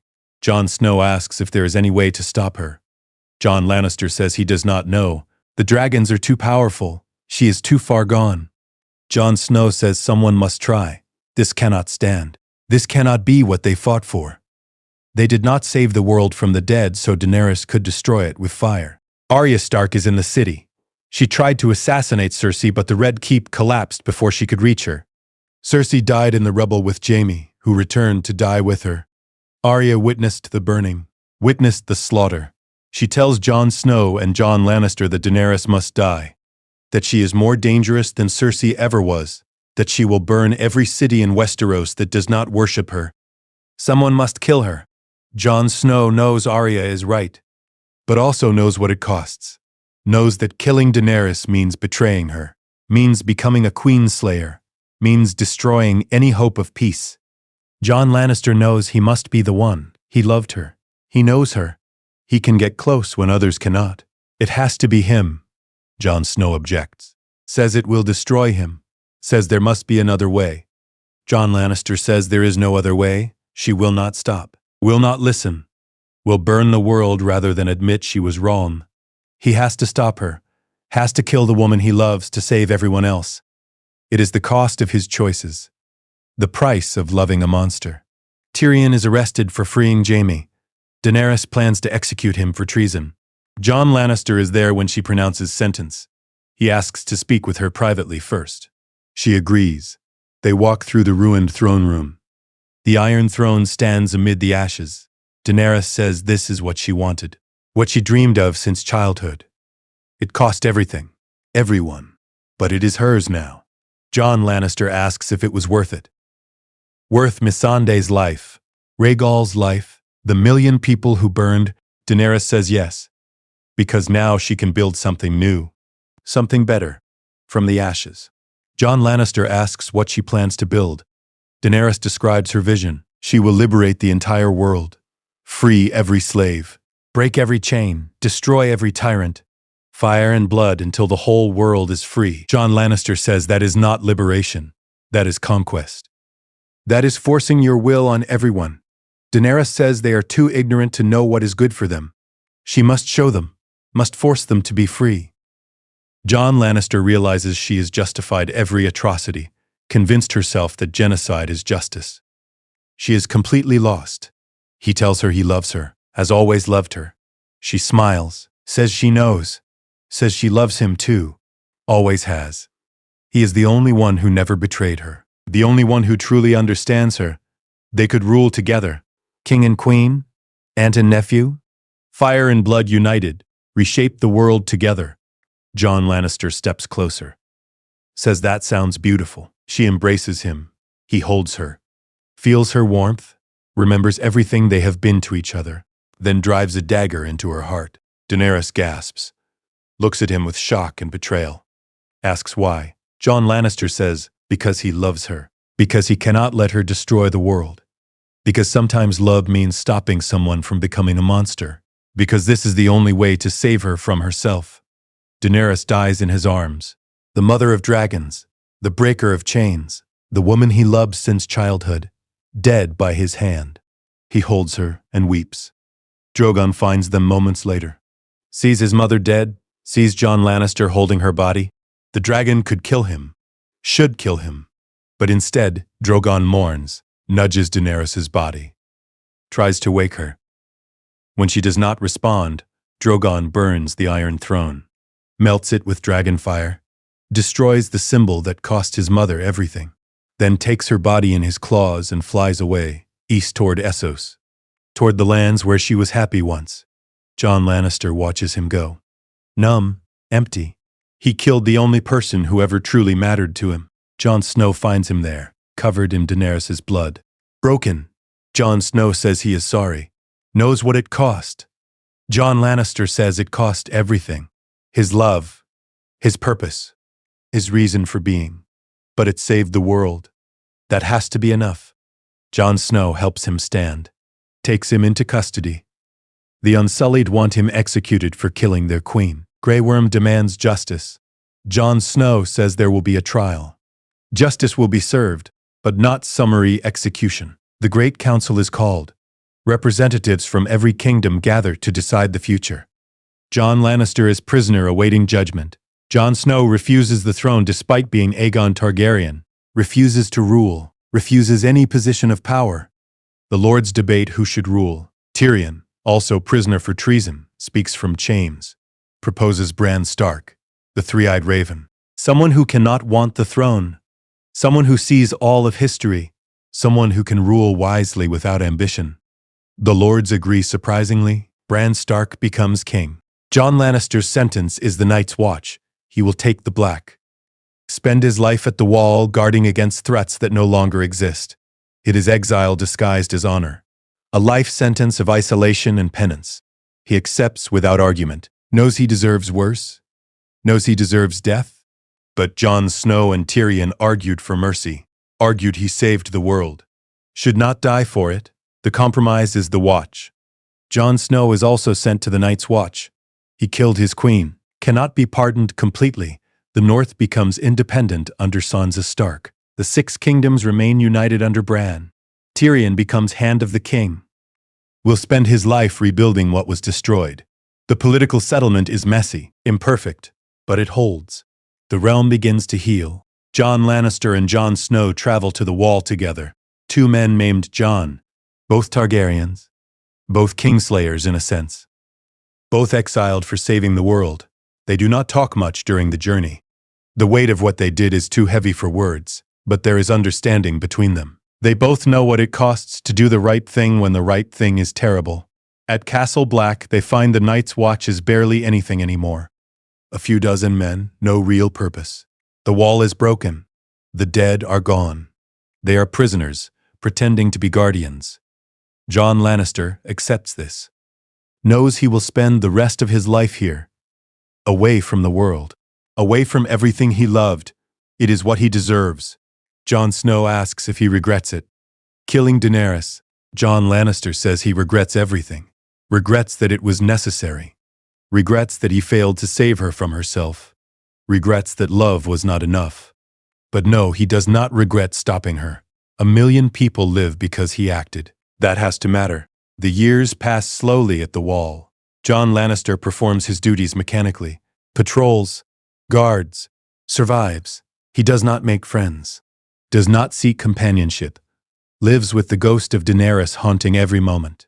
Remembers her laugh, her dreams. The girl with the house with the red door. The woman who wanted to break the wheel. He wonders if he could have saved her differently, if there was another path. The questions torment him but have no answers. Jon Snow becomes Lord Commander eventually. Leads the Night's Watch such as it is. He and Jon Lannister develop a quiet friendship built on shared trauma. They understand each other in ways no one else can. Both loved and killed. Both sacrificed everything for duty. Both live in exile from the world. They are the last Targaryens, the end of the dynasty. Neither will have children. Neither wants to. The dragon line dies with them. Perhaps that is for the best. Tyrion visits once, years after everything. He is old now, gray, tired, but still serving as Hand. He tells Jon Lannister that history remembers Daenerys as a liberator who went mad at the end, that the good she did is not forgotten, even though the evil is remembered too, that Jon Lannister is remembered as the man who saved King's Landing, a hero and a traitor both. Jon Lannister says he does not care what history remembers. He knows what he did, knows what he lost. That is enough. Tyrion asks if Jon Lannister thinks Daenerys could have been saved, if intervention earlier could have changed the outcome. Jon Lannister says maybe. Maybe if someone had stopped her before Meereen. Before she started executing people who disagreed with her. Before she convinced herself that her cause justified any atrocity. Maybe if he had been stronger. Had opposed her earlier. Had made her see what she was becoming. But he loved her too much. Let her mistakes slide because he could not bear to hurt her. His love enabled her. Made him complicit. That is his true guilt. Not killing her. Failing to save her when there was still time. Tyrion says they all failed her. Failed to see what she was becoming. Failed to provide the guidance she needed. Failed to remember that good intentions do not prevent atrocity. That power corrupts even the well-meaning. That someone with dragons and absolute conviction is dangerous regardless of noble goals. They all learned these lessons written in ashes and blood. Too late to matter. But perhaps future generations will learn from their mistakes. Will remember that power without restraint leads to tyranny. That good people can do terrible things. That love is not enough to save someone from themselves. Jon Lannister thinks about Daenerys every day. Wonders what she would think of the world now. The kingdoms are rebuilding. Slavery is abolished in many places because of her example. The wheel is broken, at least partially. Democracy is not achieved, but the concentration of power is reduced. Bran rules without ambition. Sansa rules the North wisely. The realm is healing. In a way, Daenerys' vision is being realized. Just not by her. Just not the way she wanted. Her legacy is complicated. Good and evil intertwined. Like most legacies, he wonders if she would have stopped if he had asked differently. If he had found the right words. The right approach. If their love could have been the thing that saved her, instead of the thing he betrayed. He will never know, can never know. The questions are torture, but he cannot stop asking them, cannot stop replaying those final moments. The embrace, the dagger, her blood on his hands, the look in her eyes. Betrayal and understanding both. She knew why he did it, knew it was love that killed her. That somehow makes it worse. Jon Snow tells him once that grief is love with nowhere to go, that the pain proves the love was real, that carrying that pain is how you honor the dead. Jon Lannister understands this intellectually. But it does not make the nights easier, does not make the memories less sharp, does not make the loss less absolute. He lives with it because he has no choice. Survives because dying would be escape, and he does not deserve escape. Living with what he did, what he had to do, what he chose. The north beyond the wall is changing. The free folk are rebuilding, creating new settlements, new ways of living. Jon Snow goes beyond the wall sometimes, lives among them. Finds something like peace there, away from the failures of the south. Jon Lannister goes with him occasionally. They walk the frozen landscape together. Two ghosts of a war that defined a generation. Two survivors of love that destroyed the people they loved. One night around a fire, Jon Snow asks Jon Lannister if he would do it again. Knowing everything, knowing the cost. Would he still kill Daenerys? Jon Lannister thinks for a long time, finally says yes.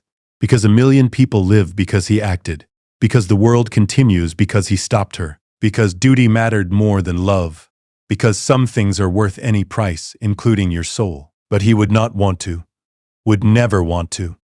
Would carry the weight of it until he dies. Jon Snow understands. He feels the same about his own impossible choices. They are men defined by what they gave up, what they killed, what they could not save. The story ends not with triumph but with survival. Jon Lannister lives on at the wall, grows old slowly, never takes another name, never seeks another love, remains Jon, the man who loved Daenerys Targaryen, who grew up with her, who failed to save her, who killed her when saving her was impossible. He lives with the weight of that choice every moment, but he lives. And the world lives because of what he did. History records them both. Daenerys the Liberator who became Daenerys the Mad, Jon Lannister the Queenslayer who saved King's Landing. Their story becomes legend, becomes warning, becomes the tale told when people speak of power and love and the cost of both. The girl with the dragons and the boy who grew up beside her, who loved her, who killed her, who spent the rest of his life wishing there had been another way. But there was no other way. That is the tragedy. That is the truth. Sometimes love is not enough. Sometimes good people become monsters. Sometimes the only way to save the world is to destroy your own. Jon Lannister learned these lessons written in fire and blood, carries them to his grave. The last Targaryen, the end of the line. The man who killed the dragon and died inside when he did. The wheel is broken. The realm survives. The future is possible. But Jon Lannister does not see the future, only the past. Only the girl he loved, only the woman he killed, only the choice that defined him, only the price he paid, only the love that was not enough, only the tragedy of fire and blood, and the boy and girl who grew up together and destroyed each other, trying to save the world. That is the answer to, what if Jon Snow and Daenerys grew up together? They would love each other deeply, would be inseparable, would face the world together, but they would also destroy each other. Because growing up together does not prevent tragedy, does not guarantee happy endings. Sometimes it makes the tragedy worse, makes the love deeper, makes the loss more absolute, makes the choice more impossible, makes the cost more devastating. They grew up together. They loved each other. They saved the world. They destroyed each other. That is the story. That is the truth. That is what happens when fire and ice grow together. They create something beautiful. And then they create something terrible. And the person caught between them carries the weight forever, until the end, until there is nothing left but memory and regret and the question that can never be answered. Could it have been different? Could love have been enough? Could they have saved each other instead of destroying each other? The answer is no. And that is the tragedy. Subscribe for more alternate Star Wars timelines. Comment what if scenario you want to see next. The end.